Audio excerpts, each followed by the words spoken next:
शिष्य चैतन्य महाप्रभु की प्रणाली में उन्होंने विजय कृष्ण गोस्वामी के शिष्य से दीक्षा ली थी। मणि माँ को अपनी बचपन में ही ये पता चल गया था कि जिन बातों की उन्हें आवश्यकता होती है उनके विषय में उनकी सोचने से पहले भगवान सब प्रबंध कर चुके होंगे। ऐसे उनके अनेक अनुभव हुए। भगवान के प्रति उनकी भावना परिपक्व हो गई, परिपुष्ट हो गई।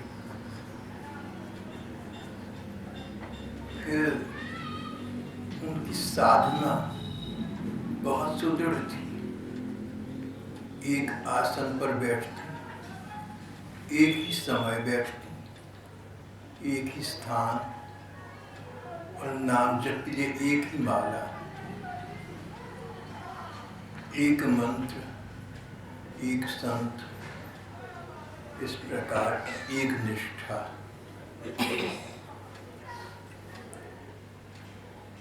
मणि माँ अपनी प्रौढ़ावस्था तक पहुँचते पहुँचते साधना की बहुत ऊंची स्थिति को प्राप्त हो गई। यहाँ तक कि अपने आसन पर बैठते ही उन्हें भगवान की लीलाएं दिखने लगती। कई बार ऐसा होता कि मन की आंखों से जो लीला दिखती जागृत में उसके प्रमाण भी मिल जाते। जब मन की आंखों से लीला देखें, भावनाओं से भगवान के दर्शन करें और जागृत में सबके सामने प्रमाण आ जाए तो ऐसी साधना को भाव सिद्ध साधना कहते हैं। मां मणि की साधना भाव सिद्ध हो चुकी थी। उन्होंने एक पुस्तिका लिखी वृंदावन लीला के नाम से और भावनाओं से जो उन्हें लीला दृश्य दिखे उसमें से अनेक लीला दृश्य उन्होंने उस पुस्तिका में प्रकाशित किए।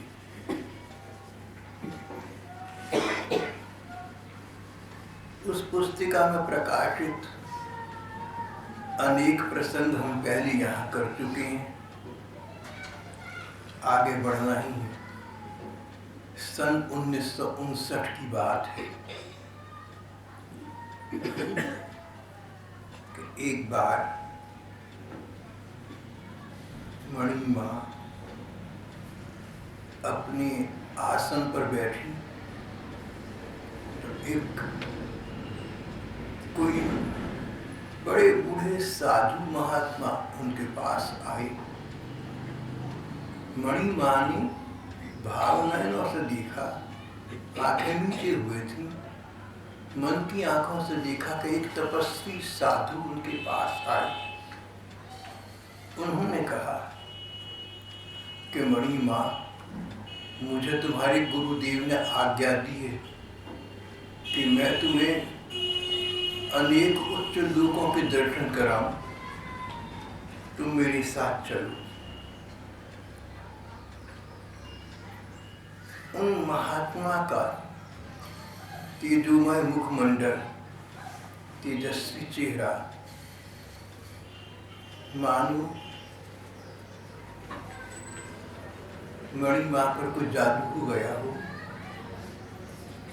मन ही मन की आंखों से मणि माँ ने देखा कि वो उस तपस्वी साधु के साथ अपने सूक्ष्म शरीर से मानो अपनी आत्मा के माध्यम से बहुत दूर कहीं चली गई, जहाँ जाकर उन्हें बहुत शांति प्रतीत हुई।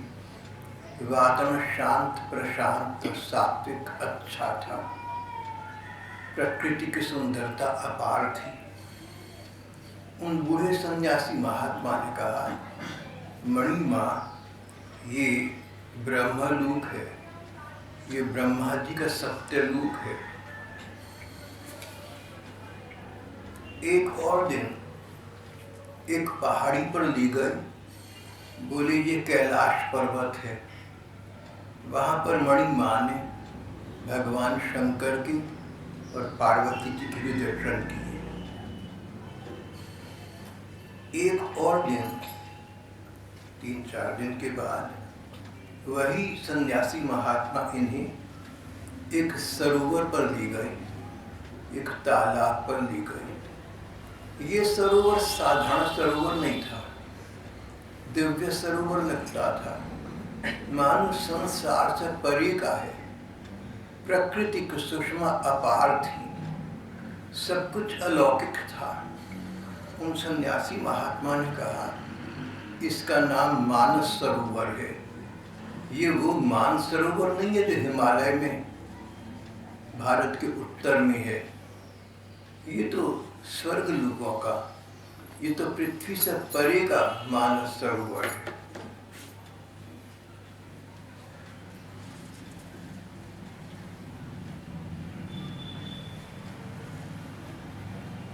मणिमा ने इस प्रकार ब्रह्मा जी के सत्यलोक के दर्शन किए, शिव जी के कैलाश पर्वत के दर्शन किए, ऋषि महर्षियों के अलौकिक मानसरोवर के दर्शन किए। पर मन में एक बात आती रही, जो सुख श्री राधा कृष्ण का दर्शन प्राप्त करने में होता है वो सुख इन ब्रह्म लोकों इत्यादि में नहीं है। पता नहीं मेरे गुरुदेव ने क्यों आज्ञा दी कि मैं इन लोकों में विचरण करूं। और फिर एक दिन जब आसन पर बैठी, शाम का समय था, अपनी नाम जप में लग गई, गुरु मंत्र का जप करने लगी। उसी समय देखा माँ यशोदा गोपाल कृष्ण को माखन खिला रही हैं। श्री राधिका जी और अन्य गोपिकाएं भी वहां आ गई। कुछ देर तक उनकी मन की आंखों के सामने श्री राधिका जी, गोपिकाएं और बाल गोपाल श्री कृष्ण का दृश्य सजीव साकार बना रहा, मानो ये नंद भवन चली गई, मानो ये राधा कृष्ण के धाम में चली गई। अपने को इन्होंने वहां पाया। उस दृश्य को देखकर जो इन्हें सुख मिला, ऐसा लगा कि वो सुख ब्रह्मलोक में नहीं है, कैलाश पर नहीं है, मानसरोवर में नहीं है। श्री राधा कृष्ण के प्रेम का सुख तो अद्वितीय है, अपूर्व है, ये तो कहीं अन्यत्र उपलब्ध नहीं है। मणिमा उस पुस्तिका में एक स्थान पर लिखती हैं, 1959 के सितंबर का महीना था, आश्विन की चतुर्थी तिथि थी। कल मैं गोविंद देव जी के मंदिर में श्री गोविंद जी के दर्शन करने गई। वहां भीड़ बहुत थी। भीड़ में दर्शन किए गोविंद देव जी के, पर दर्शन से मन तृप्त न हुआ। सोच रही थी, गोविंद देव तुम तो साक्षात हो, तुम तो सजीव हो, तुम तो सचमुच के ठाकुर हो, तुम तो श्री कृष्ण हो। भीड़वत मंदिर में तुम्हारे दर्शन न हो सके, अगर तुम चाहो तो मेरे मंदिर में प्रकट हो जाओ, मुझे अपने प्रत्यक्ष दर्शन प्रदान करो मेरे ठाकुर। और उसी समय गोविंद देव जी, भगवान कृष्ण मेरे हृदय मंदिर में आकर मुझे दर्शन देने लगे। राधिका जी उनके साथ थी, बाई ओर थी। दोनों का रूप भुवन मोहन था, दोनों का रूप इतना सुंदर था कि तीनों भुवनों में, पृथ्वी पर, स्वर्ग में या पाताल में, कहीं भी ऐसा रूप संभव नहीं है। भुवन मोहन रूप के प्राण भर दर्शन किए। उनके अपूर्व मनोमुग्ध कर रूप के दर्शन कर मैं धन्य हो गई। ठाकुर ठकुराइन ने कहा, श्री राधा कृष्ण ने मणि माँ से कहा, देखो तुम यहाँ आई हो, आनंद में रहो, हम सब नित्य इसी आनंद में डूबे रहते हैं।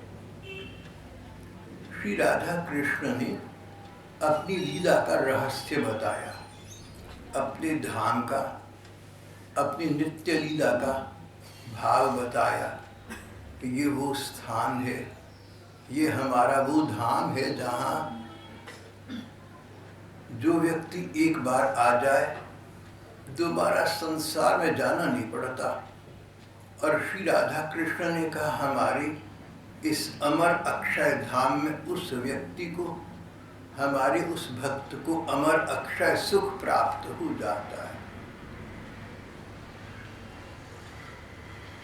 कितना सुख है श्री कृष्ण के सानिध्य में, भगवान कृष्ण के समीप रहकर उनकी सेवा में, उनके संग में, उनके संग सुख में, उनके अंग संग में कितना सुख है, इसे शब्दों में कोई बता नहीं सकता। ये वाणी का विषय नहीं है, यहाँ व्याकरण काम नहीं करता, ये तो अनुभूति का विषय है, अनुभव गम्य है, मुँह का स्वादनवत।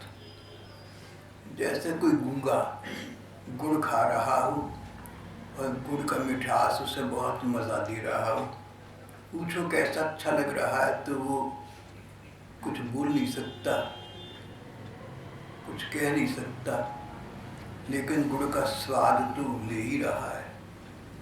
जिन लोगों ने श्री राधा कृष्ण के प्रेम रस का थोड़ा सा भी आस्वादन किया, वो इस बात को जानते हैं कि इनका सुख इस प्रकार का है, गूंगे के गुड़ के स्वाद की भांति, उनका स्वादनवत। शब्दों में बता नहीं सकती पर महसूस कर सकती हैं, अगर भगवान की ऐसी कृपा हो जाए तो। स्वयं श्री राधा कृष्ण ने कहा कि इस प्रकार का जो सुख तुमने अभी अभी देखा, ये तो हमारे सुख का बहुत थोड़ा सा भाग है, कणांश मात्र है, ये तो उसकी छाया है। हम लोग इस आनंद में नित्य प्रति सदा सदा डूबी रहती है। एक महात्मा ने कहा कि कल्पना कर सको तो करो कि संसार में तुम्हें ऐसा कोई सुख मिला हो जिस सुख का तुम डूब गए, तुम सबको भूल गए, घर वालों को भूल गए, संसार परिवार को भूल गए, यहाँ तक कि अपने को भूल गए, प्रेम के सुख में खो गए। और दिल करता है कि प्रेम का वो आनंद बना रहे, लेकिन वो सदा बना नहीं रहता। तो जो तुमने प्रेम का आनंद कभी एक बार भी ऐसा पाया हो डूबने वाला, उस आनंद को करोड़ों गुना अधिक बड़ा कर दूं, बढ़ा दूं और उस आनंद को अमर अजर कर दूं, तो ब्रह्मानंद का एक अंश बनता है। श्री राधा कृष्ण का प्रेमानंद ब्रह्मानंद से करोड़ों गुना अधिक है, उसकी कल्पना भी कौन कर सकता है। वो तो अनुभूति का विषय है। सोई जाने जीहू देहु जनाई, जिसको भगवान चाहे चखा दें, नहीं तो साधारण से साधारण और असाधारण से असाधारण किसी व्यक्ति की सामर्थ्य नहीं है। मणिमा ने श्री राधा कृष्ण के उस प्रेमानंद का अनुभव प्राप्त किया था। मणिमा कहती है, मैं श्री राधा कृष्ण के चरणों की ओर दृष्टि लगाई बैठी रही। उनके चरण बहुत ही सुंदर थे, हल्के हल्के लाल लाल तलवे थे, देखकर ही सुख मिल रहा था।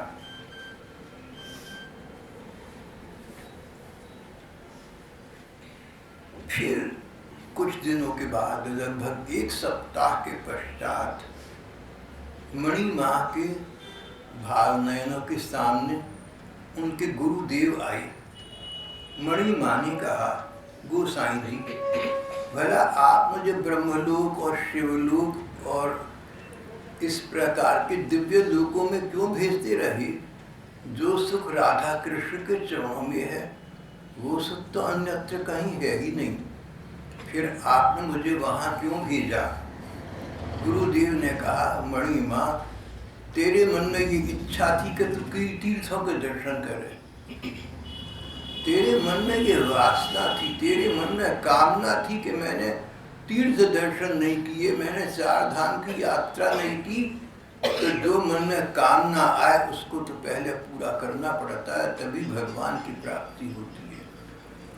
तेरी इस मनोकामना की पूर्ति के लिए तुझे ब्रह्मलोक इत्यादि के दर्शन करने पड़े। श्री राधा कृष्ण का प्रेम इस प्रकार की अद्भुत वस्तु है, जहाँ ब्रह्मलोक आदि अलौकिक लोक भी मानो शून्य हो जाती हैं, न्यून पड़ जाती हैं। और फिर श्री राधा कृष्ण के प्रेम सुख के सामने होने पर भी, परिचय प्राप्त होने पर भी मन में ये कामना जागे कि मैं 4 तीर्थों की यात्रा करूं, मैं 4 धाम की यात्रा करूं, मैं भारत के तीर्थों का वास करूं। तो ये कामना भी एक वासना है, ये भी एक सांसारिक कामना है। तीर्थों का फल स्वर्ग का सुख प्राप्त करना है, तीर्थों का फल भगवत प्राप्ति नहीं है, तीर्थों का फल कृष्ण प्राप्ति नहीं है, तीर्थों का फल श्री राधा कृष्ण के प्रेम की प्राप्ति तो कदापि नहीं। अब मन में हमारे सांसारिक विचार आ गए, तो जब तक वो सांसारिक विचार संस्कार समाप्त नहीं होंगे तब तक श्री राधा कृष्ण के प्रेम रस का आस्वादन हमारे लिए असंभव हो जाएगा।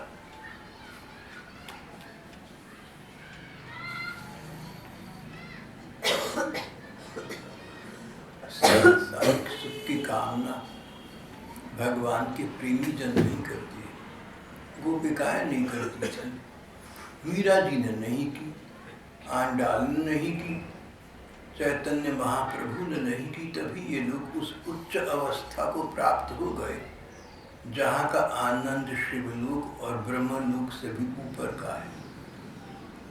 स्वयं ब्रह्मा जी और शिव जी, भगवान श्री कृष्ण जब अवतार लेकर पृथ्वी पर आते हैं तो उनके चरण दर्शन करने के लिए इस पृथ्वी पर आ जाया करती हैं। इसीलिए कि वहाँ से कहीं अधिक सुख श्री राधा कृष्ण के नित्य धाम में है। मणि माँ की समझ पर ये बात आ गई। उन्होंने सोचा, ठीक है, मेरे मन में भला ये वासना क्यों उठी कि मैं गुरु चरणों को छोड़कर, मैं वृंदावन को छोड़कर, मैं श्री राधा कृष्ण के दिव्य धाम को छोड़कर तीर्थों पर जाऊं या 4 धाम की यात्रा करूं। इस प्रकार के विचार सचमुच मुझे आज ही नहीं चाहिए थे।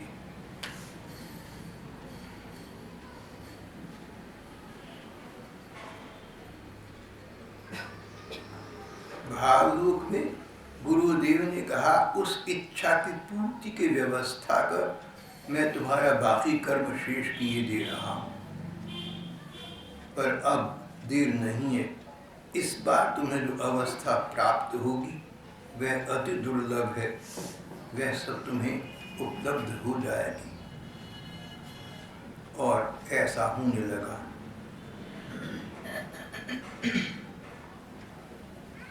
सितंबर 1959 के अंतिम सप्ताह की बात है। एक शाम का समय था।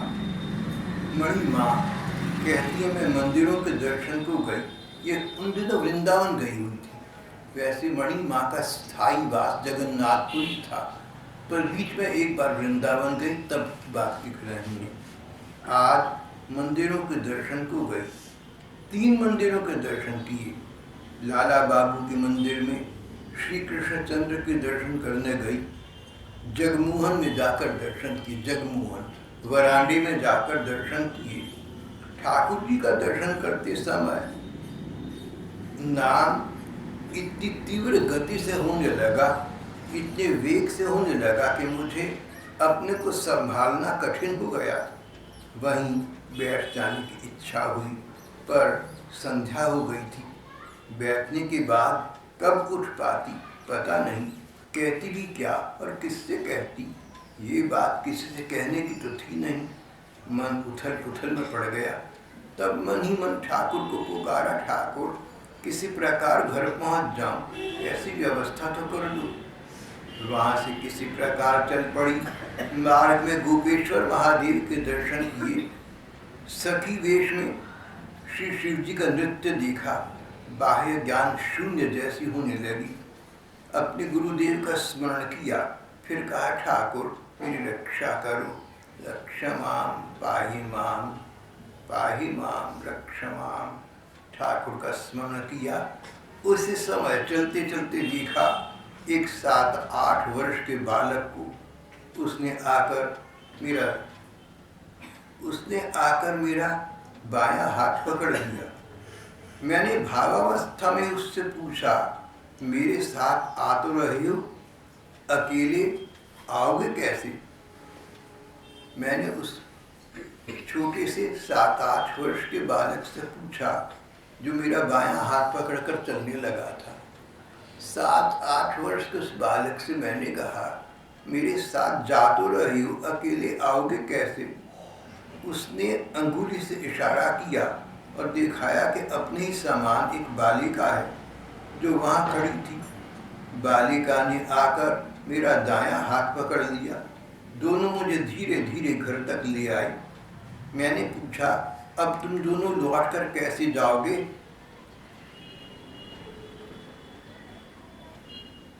मैंने पूछा, अब तुम दोनों लौट कर कैसे जाओगे?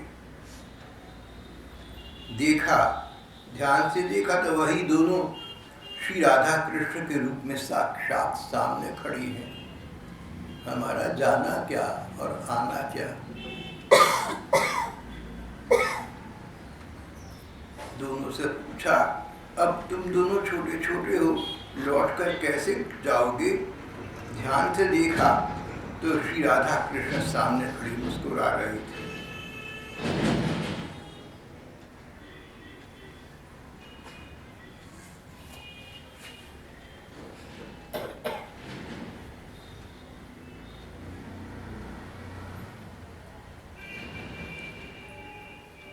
लगभग 3 दिन के बाद की बात है। प्रातः काल का समय था। जाकर आसन पर बैठ गई, नाम जप करने लगी।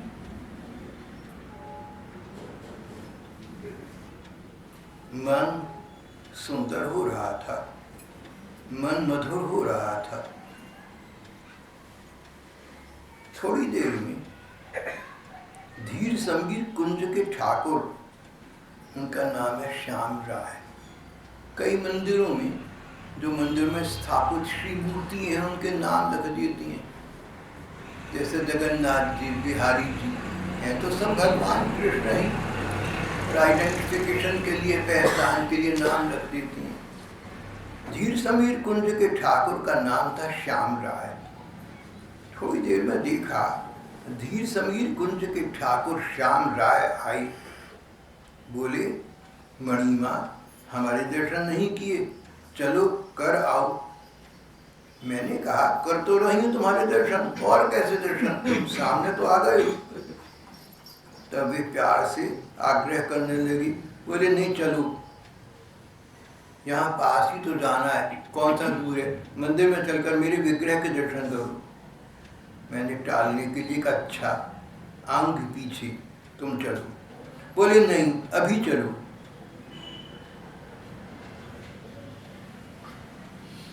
मेरी बड़ी इच्छा है, एक बार आकर मेरे विग्रह के दर्शन करो। मैं आसन से उठकर गई, श्याम राय को श्री राधिका जी के साथ देकर मुग्ध हो गई, मोहित हो गई। नाम जोर जोर से चलने लगा। मुझे अपने को संभालना कठिन हो गया। मेरा मन भावुक हो गया, उनके भाव से भावित हो गया।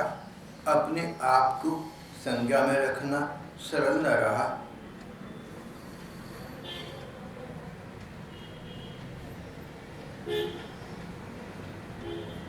मैंने कहा, अच्छा मुझे ले आई यहाँ इसलिए कि लोगों के सामने मेरी ये स्थिति बन जाए, मैं पागल बन जाऊँ, इसलिए लाए हो मुझे यहाँ, मुझे होश में आने दो।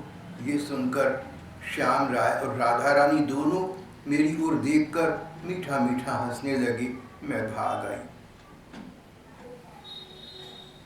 4 दिन के बाद प्रातःकाल आसन पर बैठी।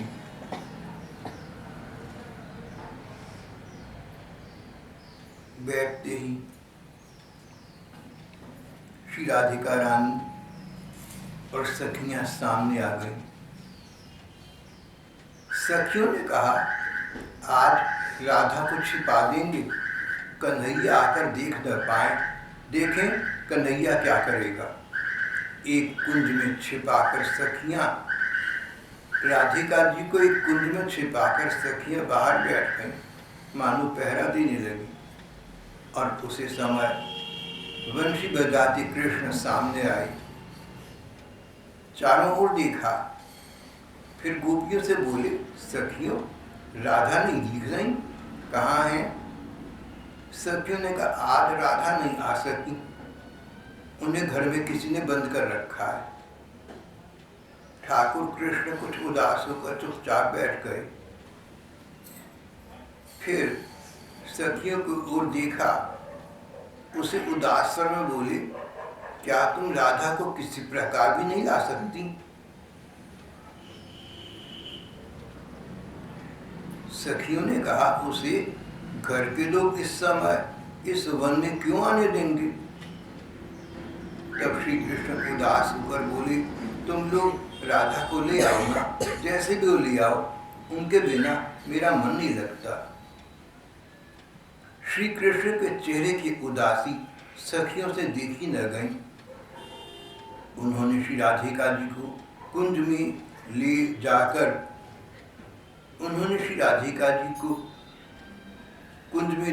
ले जाकर श्री कृष्ण के पास बैठा दिया।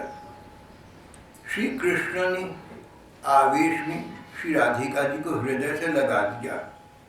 मणि माँ कहती, मुग्ध होकर ये दृश्य मैंने अपनी इन आंखों से देखा है।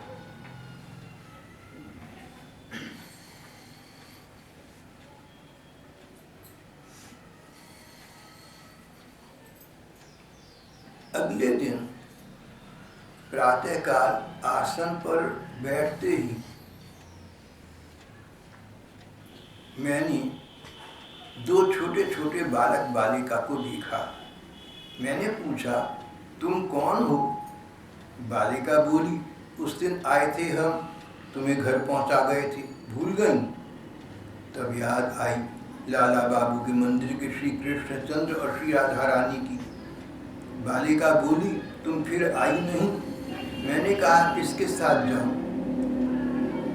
बालक बोला, फिर एक दिन आना, मैं आकर ले जाऊंगा। तब दोनों एक दूसरे के हाथ में हाथ दिए चल पड़े। अगले दिन प्रातःकाल माथे में कुछ दर्द था। मैं आसन पर बैठी। एक छोटा बालक और बालिका दोनों 7-8 वर्ष के मेरे पास आए। मैंने पूछा, तुम कौन हो? बालिका ने कहा, तुम भूल क्यों जाती हो? अभी उसी दिन तो आए थे हम दोनों, तब भी तुमने पूछा था कि हम कौन हैं। पर बालक बोला, मैं कृष्ण हूँ। मैंने पूछा, कृष्ण? तुम वृंदावन के राधा कृष्ण हो या तुम्हारे नाम राधा कृष्ण है? मैंने जैसे ये कहा, दोनों ठहाका मारकर हंस पड़े। बालिका मधुर स्वर में बोली, हम वृंदावन के राधा कृष्ण हैं, तुम हमारी अपनी हो, हमें तुमसे प्यार है, तुम्हारे माथे में दर्द है, हम दबा देंगे, ठीक हो जाएगा। मैंने कहा, तुम दोनों तो इतने छोटे छोटे हो, मेरी सेवा करोगे? बालिका बोली, हम नहीं करेंगे तो कौन करेगा? हमें छोड़ तुम्हारा कौन है? मैंने कहा तब ठीक है, करके देख लो, दबा दो।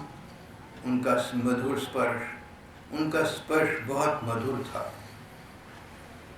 उनका स्पर्श बहुत मधुर था, पर स्पर्श करते ही दर्द भाग गया, माथा शीतल हो गया।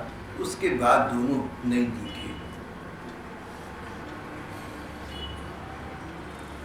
बस ये दिखा कि संध्या समय है, आसन पर बैठी हूँ, खूब जोर से नाम चल रहा है, किसी प्रकार अपने को स्थिर नहीं कर पा रही हूँ। बहुत चेष्टा करने पर भी न कर सकी, तो उस रस में डूब गई। देखा श्री कृष्ण यमुना जी के तट पर नौका लिए बैठी हैं, राधा रानी और सखियाँ आईं, उन्हें सबको नौका पर चढ़ाया। बहुत देर तक यमुना जी में इधर उधर घुमाकर तट पर छोड़कर श्री कृष्ण चले गए। ये दृश्य मेरे मन पटल पर बहुत देर तक के लिए अंकित हो गया। न जाने कितने दिन मैं इस दृश्य दर्शन में खोई रही, भूली रही, भ्रमित रही। अब तक वही दृश्य मन में घूमे जा रहा है। आज का प्रसंग यहाँ समाप्त कर देते हैं।